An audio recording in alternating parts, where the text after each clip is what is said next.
हम्म सोचिए कि किसी ने अपने काम में ना एक तरह की मास्टरी हासिल कर लिया, मतलब वो अपने फील्ड का एक्सपर्ट बन गया है। बिल्कुल। तो अब क्या क्या वो एक रुकी हुई मंजिल है?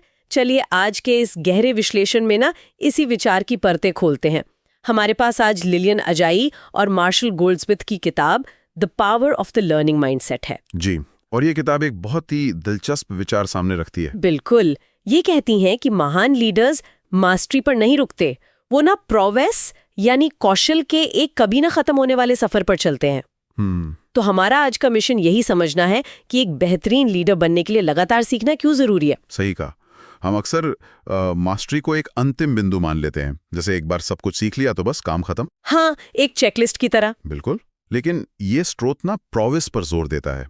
प्रोविंस कोई मंजिल नहीं है, ये उत्कृष्टता की ओर एक निरंतर यात्रा है, जहां हम हर रोज अपने हुनर को निखारते हैं। लेकिन इस सफर को कौन सी ताकत आगे बढ़ाती है?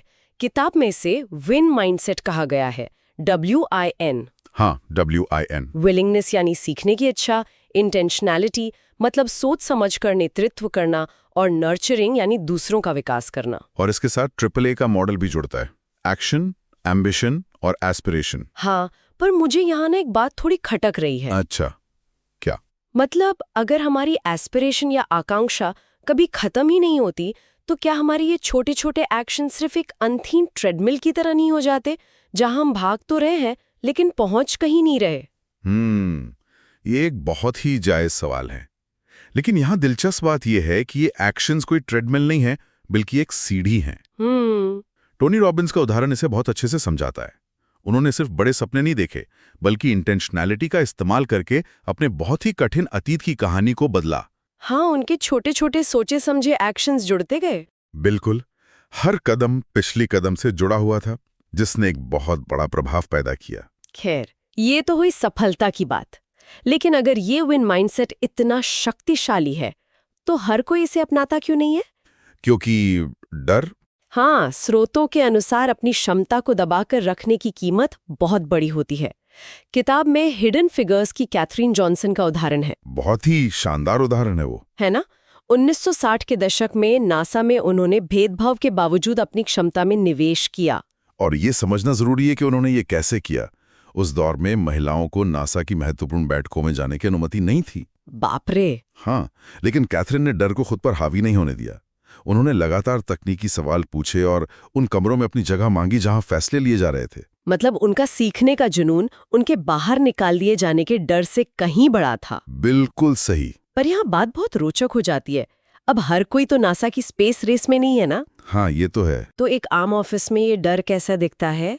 मैं सोच रही हूँ कि शायद ये अपनी टीम के सामने कम अक्लमंद दिखने का डर है। बिल्कुल। मतलब अगर मैं ये सवाल पूछूंगी तो बॉस क्या सोचेगा या मेरी टीम क्या कहेगी? सही कहा आपने। इसे हम अक्सर इम्पोस्टर सिंड्रोम कहते हैं। लेकिन विडंबना ये है कि ज्ञान और सवाल पूछने की आदत ही न इस डर को हराती है।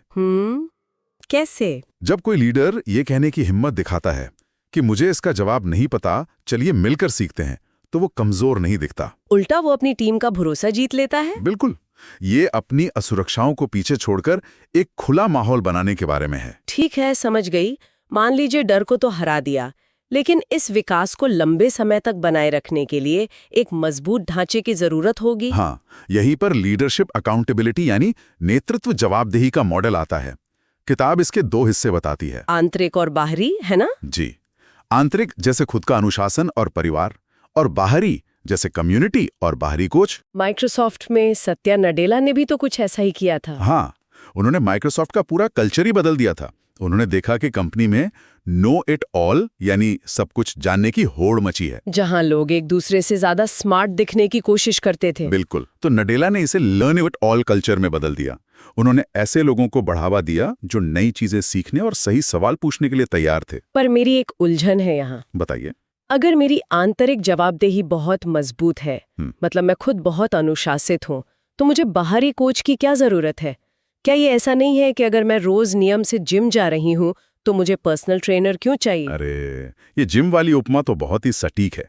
देखिए, आप रोज जिम तो जा सकती हैं, लेकिन हो सकता है कि आप गलत तरीके से वजन उठा रही हो और आपको पता ही ना चले। ओह, समझ गई। बातें वे हमें हमारे कंफर्ट जोन से बाहर खींचते हैं। तो इसका अर्थ ये हुआ कि ये ज्ञान केवल एक बेहतर लीडर बनने का टूल नहीं है, बल्कि काम के तनाव को दूर करने और एक सार्थक टीम बनाने का तरीका भी है। बिल्कुल, जो लीडर लगातार सीखता है वो अपने आसपास के पूरे माहौल को पोषित करता है। बहुत ही गहरी बात है।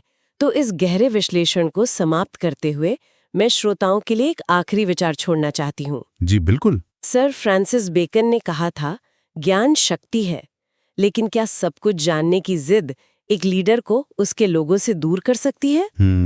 सोचने वाली बात है। क्या कभी ना सीखने की आदत से ज्यादा सब कुछ जानने का गुरूर एक लीडर के पतन का सबसे बड़ा कारण बन सकता है?